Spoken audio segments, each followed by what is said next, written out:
Conexão Marília. Oferecimento Unimagem, alta tecnologia e humanização em diagnósticos médicos. Pimentel Arquitetura, tranquilidade com bom gosto e qualidade. E Unimed, somos médicos e isso faz toda a diferença.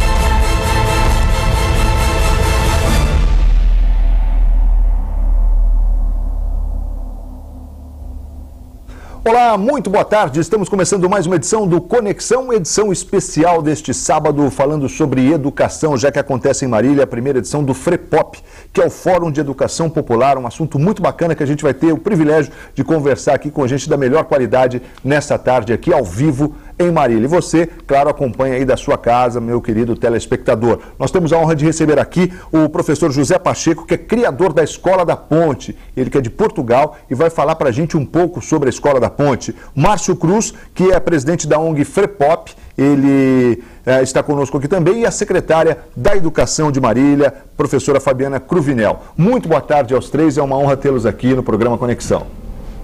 Boa tarde, Vinícius. Boa tarde. Boa tarde. Boa tarde. Eu queria falar primeiro com o professor Pacheco, assim, para ele falar um pouco da Escola da Ponte, o senhor que tem essa, uma escola assim famosíssima pelo seu método, que é totalmente diferente. Queria que o senhor explicasse para a gente, para o nosso telespectador, já que é uma honra tê-lo aqui. Muito boa tarde mais uma vez. Boa tarde, obrigado. A Escola da Ponte é uma escolinha como as outras, mas diferente das outras, não é? Há 40 anos atrás, quando eu lá cheguei, ela era caracterizada pelo insucesso, pela violência, ou seja, o seu estado de saúde era precário, não é? E com mais duas professoras, nós entendemos que não poderíamos manter aquela situação. E depois, com muitas tentativas e erros, não é? Nós fomos pegando nos jovens que eram jogados fora, que ninguém queria, e transformando a atividade da escola num espaço onde todos pudessem ser sábios e felizes.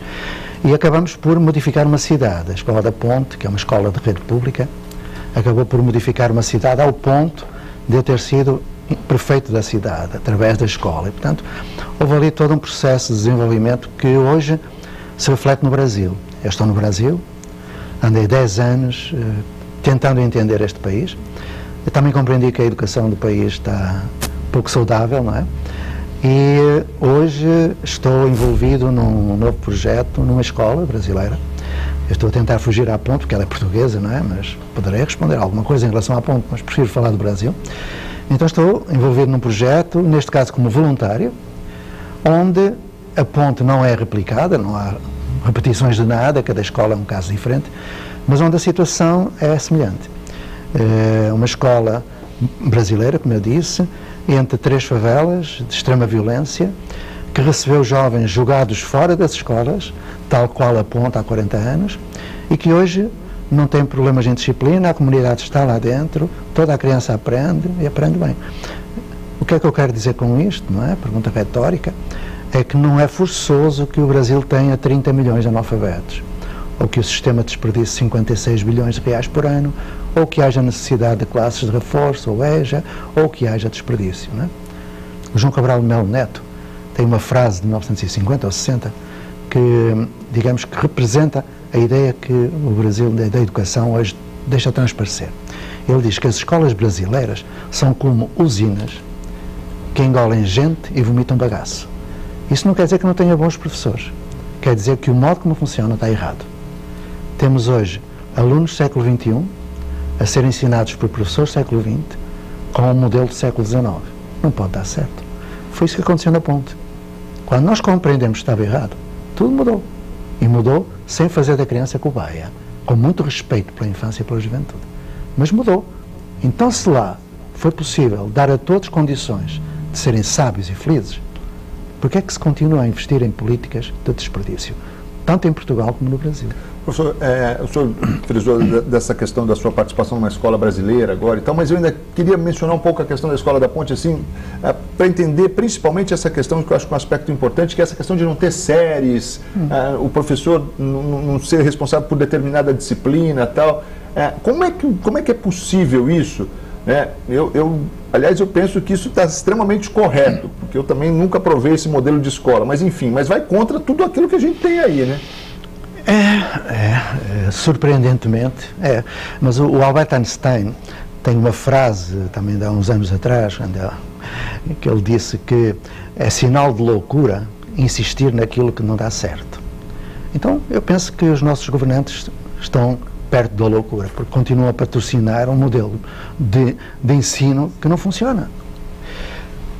O facto de não haver aula, nem série, nem turma, nem nada, é o lado exótico. É um lado que é mais visível. A questão que eu coloco é ao contrário. Porquê é que há aula? Alguém me sabe dizer? Porquê é que uma aula tem 50 minutos? Alguém me sabe explicar? Ninguém. Não tem fundamento algum. Nem de fundamento de bom senso, nem fundamento científico. E se as pessoas não dizem isto, é porque nunca procuraram aprofundar a sua praxis. E se as pessoas veem que dando aula as crianças não aprendem, porque é que continuam dando aula? Eu sou português e em português leva mais tempo a entender, mas eu levei 7 anos em que eu dava boas aulas e havia alunos que não aprendiam. Alguns sempre, todos os anos havia alunos que reprovavam. Eu perguntava, porquê é que eu dou aulas tão bem dadas e há alunos que não aprendem? É ilógico que eu descobri. Se eu dou aula, eles não aprendem porque eu dou aula. Ponto final. Qualquer professor percebeu isso, mesmo os portugueses como eu, que entendem. Então, a partir dali, o problema surgiu. É que toda a gente dava aula. Toda a gente. Porquê que não aprendem? Porquê que a criança não aprende? Porquê que há analfabetismo? Porque há aula, porque há série, porque há turma, porque há prova, porque há tudo isso. Porque há um modelo epistemológico que vem do século XIX e XVIII e que está aí. E continua a perpetuar-se. A formação de professores é assim. E os pais têm uma representação de escola, que é a escola da aula, da turma e da série. Porquê? Se nós temos tantos autores brasileiros, nem vou falar dos estrangeiros, né? Vou falar dos brasileiros, que já dizem isso há mais de 50 anos. Lauro de Oliveira Lima, Paulo Freire, tudo isso. Porquê é que se continua a investir numa escola do modelo bancário? Porquê é que se continua a criar infelicidade e ignorância? É porque se continua a ter esse modelo. Quando me dizem, mas a lei de diretrizes e bases do Brasil permite e estimula a mudança do modelo de escola. Deixa eu perguntar aqui para o Márcio Cruz, que é presidente da ONG FREPOP, falar um pouco para a gente aí do objetivo, né, de um evento como esse, da importância. Ele acontece já há vários anos em Lins, não é isso, Márcio? Isso. E agora pela primeira vez em Marília. Boa tarde, aos telespectadores do Conexão Marcos Vinícius. O FREPOP ele é um evento, ele é um fórum de educação popular. Ele nasce a partir do Fórum Social Mundial que ocorre em Porto Alegre, né, em 2002. Nós, como educadores que participamos do fórum, ficamos muito instigados naquele momento em criar um território para debater a nossa praxis, né? Porque a gente pratica, mas a gente sempre tem que olhar para aquilo que faz com um olhar crítico. Isso que o Pacheco estava dizendo agora, né? Porque senão a gente mecaniza o exercício e não reflexiona sobre ele, não faz reflexão sobre ele. E a ideia era reunir educadores populares da região do Oeste Paulista. Então, FREPOP, inicialmente, o nome, significava Fórum Regional de Educação Popular do Oeste Paulista. Ocorre que no primeiro e segundo ano ele teve um êxito significativo, se transformou em estadual, porque pessoas de outras cidades do estado de São Paulo começaram a se inscrever para participar. Educadores sociais de movimentos, né, da cultura do interior do estado e da capital e da região metropolitana, o hip hop, a capoeira, né, os trabalhadores rurais, os sindicalistas começaram a participar, apresentando a sua perspectiva de sociedade e de vida, né? E logo nós começamos a ter participação de outros estados e de outros países. Então, o ano passado nós encerramos um ciclo de 10 anos, né? Ocorreu o 10º Fórum Nacional e o 7º Internacional. Né? Este ano nós estamos com o 11º Nacional e o 8º Internacional. Ele ocorre, esta etapa nacional e internacional ocorre em Lins, novamente, mas ele passou a ser, não um fórum regional, mas passou a ser nominado, dos 5 anos para cá, em Fórum de Educação Popular. né? O FREPOP mudou, a palavra mudou-se seu significado. Ele está ocorrendo em Lins, e neste ano houve uma discussão de por que não fazer fóruns municipais, fóruns regionais e alguns até estaduais, e Marília se inspirou nesta ideia e assumiu para si a tarefa de um experimento, de fazer um fórum aqui na cidade com uma característica municipal, mas convidando outras pessoas da região. Tem gente aqui de São Paulo que veio, né? Tá a Luzia, que é do Movimento Popular de Educação em Saúde, tem outros atores que estão já participando do de Marília. E, bom, o fórum ele é uma instituição política e social, ele não é uma entidade jurídica, né? Ele é um fórum que, na nossa perspectiva, ele pode acontecer a qualquer tempo, a qualquer hora, desde que o ator principal, na nossa perspectiva, seja o popular e não o formal. Esse formal enquadradinho nas instituições de ensino que a gente encontra hoje e que a gente questiona, né, apresentando e se perguntando do porquê ainda existe isso, tendo tanta sabedoria e tanto conhecimento fora da escola, não valorizado e não aproveitado pelas instituições públicas como poderia ser, como Paulo Freire sempre anunciava, né, de que o conhecimento ele existe a todo tempo e a todo lugar e a qualquer hora, e ele é inerente à nossa condição humana, né? O ser humano que vive, ele vive a partir do conhecimento que ele estabelece na sua relação prática com o mundo, na sua relação com as pessoas, com os animais, com a natureza, né? Então, essa é a perspectiva do fórum. O fórum tem a intenção de criar um território onde estes atores que não estão institucionalizados, mas têm saberes, possam expor as suas experiências e os seus saberes. Ele é um fórum que tem a sua etapa internacional, né? Nós temos este ano 4 mesas internacionais no fórum, e nós procuramos convidar pessoas de outros países que não são institucionalizadas também. Então você não vai encontrar no fórum nenhum escritor, nenhum grande estudioso, né? São pessoas que estão vivendo a experiência da educação popular na África, na Espanha, na Colômbia, na Argentina. O ano passado tivemos conosco um indiano que veio trazer o seu trabalho vinculado à questão da saúde na Índia, que é muito precária, e que eles têm ele é de uma casta tão, né, baixa no sistema social indiano que teve dificuldade de arrumar um visto. Nós tivemos que fazer uma gestão com a presidência, com o Itamaraty, para que liberasse o visto dele para entrar no Brasil. Pra você ter uma ideia, né, de como que é lá. Então, mas é um cara super importante no meio que ele vive. E para a perspectiva que nós adotamos, ele era fundamental que estivesse aqui para apresentar para a gente e trazer a contribuição que foi fantástica, foi muito importante. E ele poder também levar daqui, né, essa experiência de ter encontrado tanta diversidade. O Brasil é um país continental, né? O Pacheco estava comentando que viaja bastante o Brasil, né? Ele tem dimensões continentais, então o Fórum Nacional este ano vem gente de Aracaju, de Sergipe, do Rio de Janeiro, de Natal, tem convidados e delegações de vários estados que vão estar presentes aqui e basicamente, como eu reforço, né, é óbvio, tem professores da rede formal, tem professores universitários, tem professores da rede pública estadual, mas professores que buscam uma compreensão a partir de uma outra perspectiva. E se desafiam a buscar estas possibilidades, a trocar, a interagir, para voltar para o seu ambiente e poder ter novas distinções de saberes e poder trocar com as suas crianças, com os seus adolescentes que estão no seu contexto. Então, este é o sentido, né, que a gente dá ao Fórum de Educação Popular, e ficamos muito felizes de ter essa oportunidade de não acontecer só um evento nacional e internacional e, de repente, começar a acontecer etapas municipais, regionais, estaduais, porque esse é um sentido mesmo. Já deixou de ser um fórum, um espaço circunscrito, né, e passou a ser um movimento, algo que tem movimento próprio, que tem vida própria, e que a gente perde o controle de um sentido feliz da palavra, de perder o controle, que a gente vê que os atores sociais estão se mobilizando e organizando no seu território, na sua cidade, na sua escola, no seu bairro, espaços onde estes saberes, né, podem vir e se pronunciar, podem vir e se apresentar, podem vir e se conhecer e reconhecer. Então a gente fica muito feliz de ter experimentando isso aqui em Marília nesses 3 dias. Muito bom. E agora a secretária municipal da Educação de Marília fala para a gente aí dessa importância, dessa participação da cidade, quer dizer, o olhar da nossa educação. Como é que está, secretária? Muito boa tarde. Boa tarde, Marcos Vinícius. Boa tarde a todos que nos assistem. Nós estamos muito felizes com o primeiro FEPROP realizado aqui em Marília. Eu quero aqui agradecer publicamente ao professor Borella e toda a sua equipe, organizadora do fórum. Agradecer ao Márcio por oportunizar que Marília recebesse esse evento tão importante. E, claro, a presença do nosso ilustre professor José Pacheco. Nós, educadores, somos grandes admiradores da sua obra, grandes leitores, e é um privilégio para nós estarmos recebendo hoje a palestra que ele fará, logo mais às 19h30 no Espaço Cultural. Aproveito até para convidar todos os educadores, nossos alunos universitários, para a gente ter realmente essa oportunidade de discutir. Outra educação é possível?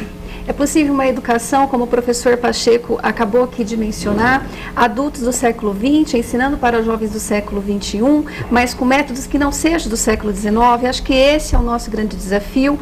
É o meu desafio como professora, é o meu desafio como secretária, é o meu desafio como cidadã que acredita, sim, que nós possamos fazer algo diferente nessa educação que já não responde mais aos anseios atuais. Então, estamos muito felizes com essa oportunidade de discutir esses temas nessa primeira edição do FREPOP aqui em Marília. É bacana porque Marília se posiciona assim como uma cidade que está preocupada com tudo isso que está acontecendo, né? Isso. Nós estamos engajados em participar do fórum, em participar de todos os movimentos e muito aberto ao diálogo, aberto à participação com os professores, com os pais, com a comunidade, com os nossos acadêmicos, para que a gente realmente busque, quem sabe um dia, professor Pacheco, ser uma cidade educadora, como o trabalho que o professor está fazendo em Cotia, que é admirável. Muito bom. A gente vai rapidinho para o intervalo. Na sequência, eu estou aqui com um auditório repleto assim, de personalidades fantásticas da educação também, que vão estar fazendo perguntas aqui, tanto para o professor Pacheco, quanto para a Fabiana e também para o Márcio Cruz, que estão conosco aqui. Rapidinho intervalo e a gente volta com Conexão Especial, falando hoje sobre educação, sobre o primeiro FREPOP aqui em Marília, que é o Fórum de Educação Popular. Daqui a pouco a gente vai ter mais detalhes. Não sai daí não. Até já.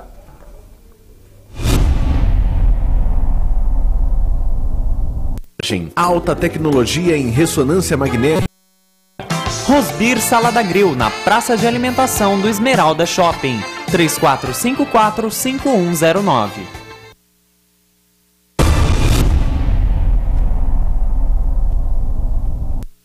De volta ao programa Conexão de hoje, sempre em nome de Unimagem, alta tecnologia, humanização em diagnósticos médicos, Pimentel Arquitetura, A Criativa Presentes e também Unimed Marília. Programa Conexão especial de hoje falando sobre educação. Aliás, quero agradecer ao Dr. Francisco Agostinho, que médico pediatra, professor da Faculdade de Medicina da Unimar, conosco todos os sábados aqui, o Dr. Francisco, com o Mundo da Criança, cedeu gentilmente aí esse horário para que eu pudesse estar realizando a nossa Conexão especial aqui sobre educação. Obrigado, Dr. Francisco, que é professor também, sabe da importância, né, de se discutir a educação sempre.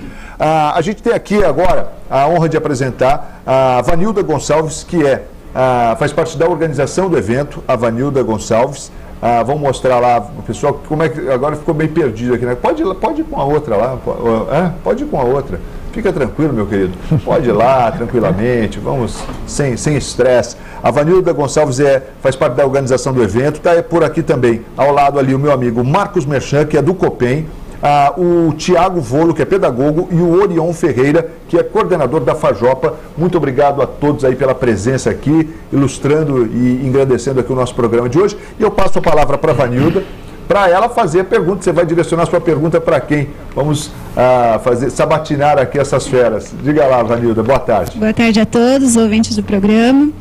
Eu gostaria de fazer uma pergunta específica, direcionada ao professor José Pacheco, sobre como que se dá a organização do processo de apropriação da linguagem materna na Escola da Ponte e também como é trabalhado a questão de gênero na escola. Olha, em relação à aquisição da linguagem, ou à alfabetização, nós constituímos no projeto Âncora, é assim que se chama, tal como fizemos na Ponte há 40 anos, um chamado núcleo de alfabetização, em que professores se disponibilizam para aprender o modo como cada criança aprende a ler e a escrever, não é? E o que acontece é longa a explicação, mas eu sintetizo nisto. Tradicionalmente, a criança aprende numa turma, do mesmo modo, no mesmo tempo, com uma só professora. Ali Não. Cada criança aprende no seu momento, segundo o seu estilo de inteligência, segundo o seu repertório linguístico, segundo o seu ritmo, e por aí vai. E, portanto, o professor que está nesse grupo de trabalho, ele tem de aprender, por exemplo, psicologia da cognição, psicologia da aprendizagem, do desenvolvimento, da linguagem, da percepção. Tem de aprender, por exemplo, Chomsky, todo o estruturalismo. Tem que aprender várias metodologias, desde a analítica sintético, fonomímico, tu já lê, tijolô, do Paulo Freire, Maisonneuve, Jean Curie, fonomímico, fonossintético, global de palavras, contos, frases, método global de leitura. Eu sei 25 modos de ensinar. Então, cada criança aprende a seu modo. Não aprendemos todos no mesmo modo e muito menos no mesmo tempo. Quando isso acontece, nós que no Projeto Âncora recebemos, o Projeto Âncora é a escola do Brasil em que eu participo agora, diretamente. Aos 60 anos voltei ao chão de escola. Vieram jovens com 13, 14, 15 anos que não sabiam ler nem escrever. Em 3 meses aprenderam. E aprenderam a ler mesmo, ou seja, leem e interpretam. Não têm analfabetismo funcional. Quanto à segunda parte, a questão de género, eu posso dar-te uma ideia de como nós intervimos nesse domínio através de um pequeno episódio. Ao fim de 3 meses do Projeto Âncora, um pai veio ter comigo e disse: olha, professor, estou muito satisfeito com a minha filha, ela está a aprender aqui em 2 meses o que não aprendeu em 5 anos noutras escolas. Ela tinha 14 anos de idade. Então vou levá-la embora. Mas porquê? Vou levá-la embora porque a minha vida é um inferno. Mas explique lá. Sabe, eu chego a casa cansado, sento-me na poltrona, a minha filha vem ter comigo. Pai, tu não vês que a tua mulher está ali na cozinha? Ela não é tua criada, vai ajudá-la a fazer o jantar. Já viu a minha ideia? Eu saio do banheiro, pai, desta descarga, apagaste a luz, fechaste a torneira, estás a perder água, pai. Eu acabo de jantar, pai, vai ter com a mãe, vai lavar a louça, que ela não é tua criada. É um inferno, diz ele, é um inferno. Bom, ele não mandou a filha embora, não levou a filha embora, e eu acho que isto testemunha totalmente o que é. Se quisesse outro exemplo, não sei se haverá tempo. Pode falar, claro. Outro exemplo que é da ponte. Já agora, voltando à ponte. A última vez que eu fui a Portugal, o Armindo, que é um amigo, desdentado, de 84 anos, veio ter comigo. Zé, eu qualquer dia morro, eu tenho que fazer uma confissão. Faz lá a confissão. Ele foi dos primeiros pais, há 40 anos. E ele disse: olha, tu lembras-te quando vieste para cá, para a cidade, que tu ias para a tua varanda estender as fraldas dos teus filhos? Sim, não havia fralda descartável. E tu ias para lá estender, tu não ouvias dizer: ó viado, vai-te embora. Assim. Eu ouvia, eu era um deles. Sabes porquê? Porque isso nos ofendia. Quando eu ia à missa, eu via que tu ias com a tua mulher abraçada, aos beijos, era uma vergonha para nós. Porque eu ia à missa na calçada à frente e a minha mulher atrás, respeitinho. Então qual é a confissão? Vou-te dizer, passados 40 anos, quando eu vou à missa com a minha Zélia, eu vou abraçado a ela, dou-lhe o beijo e não tenho vergonha. Se isto não é mudança social, se isto não é transformação de mentalidades, se isto não é, não sei o que será. Fantástico. Olha, e agora a gente vai estar respondido, Vanilda. Vou passar a palavra aí para o Marcos Merchan, o Marcos que representa aí o Colégio Copem. O Marcos também vai direcionar aí sua pergunta. Diga lá, Marcos, boa tarde. Boa tarde, é uma satisfação de estar aqui com toda essa proposta do FREPOP, com tanta gente que vem trazer muitas provocações. E a gente acompanha o trabalho, nessa ideia, esse conceito, essas provocações que o José Pacheco vem trazendo já. Para nós que nos formamos nessa escola, nesse modelo escolar antigo, né? Para nós, essa absolutamente tradicional, para os céticos de plantão, para os reacionários, né? Nós sempre buscamos ou temos dificuldade de entender o sucesso dos alunos, né? Que nós medimos hoje com aprovação em vestibular, com carreira, né? E gostaria que o Zé Pacheco dissesse isso, desse sucesso que eles estão tendo, não só nesse aspecto emocional, humano, né? Não só nesse resgate do gênero humano, mas que essa escola também, como é que essa escola também traz sucesso em outros aspectos, né? Como é que ela permite também que haja promoção, né, dessas crianças, como é que isso tem acontecido? Conta pra gente um pouquinho, Zé Pacheco, toda essa experiência, por favor. Normalmente, quando se pensa em escolas diferentes, pensa-se que esses alunos não aprendem a matemática nem o português que outras escolas aprendem. Essa foi a maior surpresa que nós tivemos. Num dos relatórios de avaliação do Ministério da Educação de Portugal, o Ministério fazia várias avaliações da Escola da Ponte para ver se conseguia acabar com ela. lógico. Mas para além dos nossos ex-alunos, alguns com mais de 50 anos, serem seres de cidadania plena, são exemplos, eu sou muito vaidoso e peço desculpa. Quando foi feita essa avaliação, esperava-se que os alunos que são bem formados em termos de desenvolvimento social, pessoal, não tivessem bom aproveitamento no vestibular ou noutras escolas, foi um erro. Foram os melhores nas provas nacionais, são os melhores no vestibular. Eu tenho pena, porque eu quero que todos sejam os melhores, mas não tenho culpa.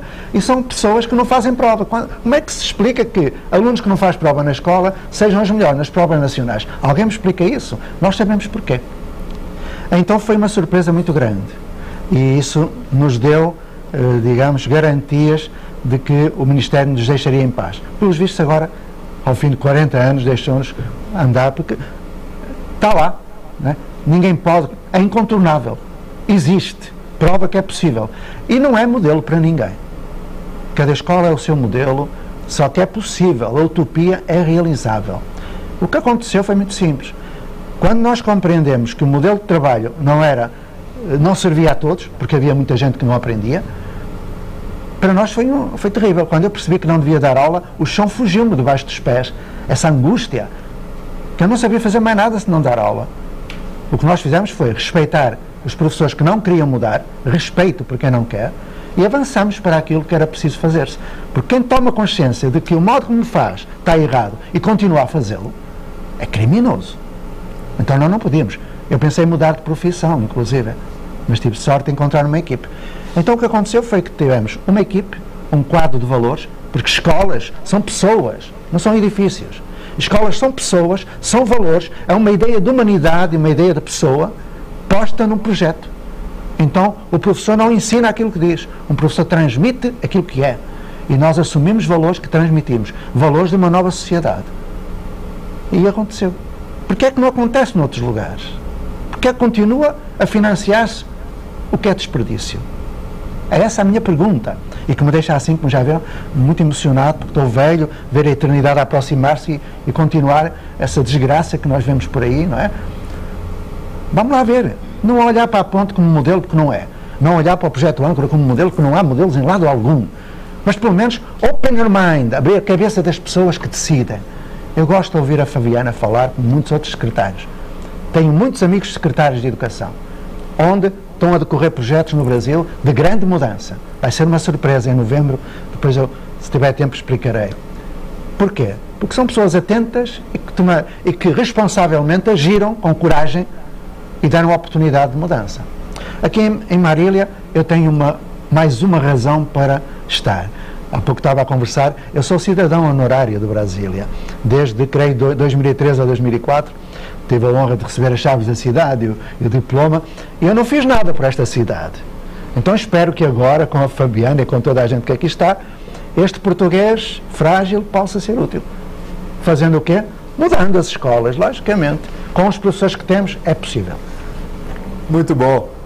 Passo agora a palavra para o Tiago Volo, que é pedagogo. Tiago, fique à vontade, as suas colocações. Muito boa tarde. Boa tarde a todos. Gostaria de dizer que é um prazer estar aqui. Diferentemente do que você disse, um especialista, terminei a educação, eu sou só um desses professores que não encontra o chão embaixo dos pés.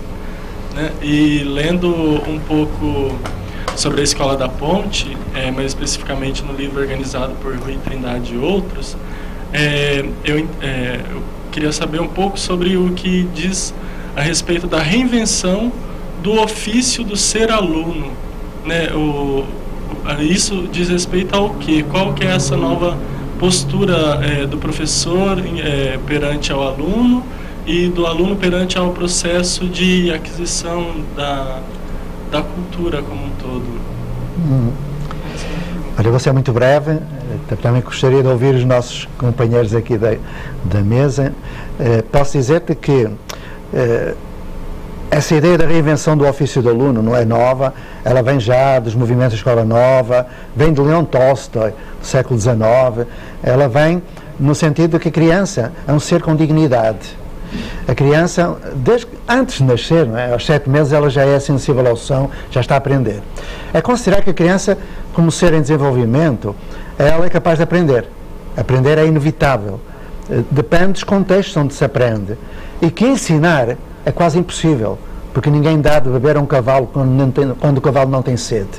Então, quando se considera a criança não como centro, que esse é um mito da Escola Nova, mas como alguém que está disponível para perguntar, interrogar a vida, interrogar o mundo, e encontra aquilo que se chama educador, que é aquele que acompanha, com ela aprende, então aí nós estamos a resgatar a ideia de um novo ofício de aluno, sem confundir os estatutos. O estatuto de professor é uma coisa, o estatuto de aluno é outra.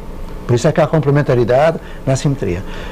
Quando fazemos isso, sem dar o protagonismo à criança, que isso é um mito, e depois isto daria pano para mangas, porque o centro não está na criança nem está no adulto, o centro está na relação. Já o Paulo Freire falava, não é? Que aprendemos uns com os outros mediatizados pelo mundo. Então, é da qualidade dessa relação que nós definimos o estatuto do aluno e a nova forma de ofício de aprender.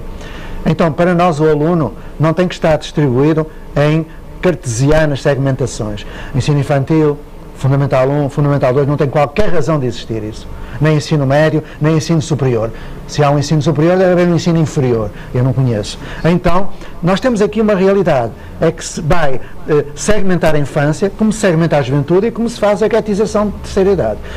A criança está em nós toda a vida. Eu tenho uma criança grande dentro de mim, que eu não mato, que aprende. Ela não perde o seu ofício de aprendiz.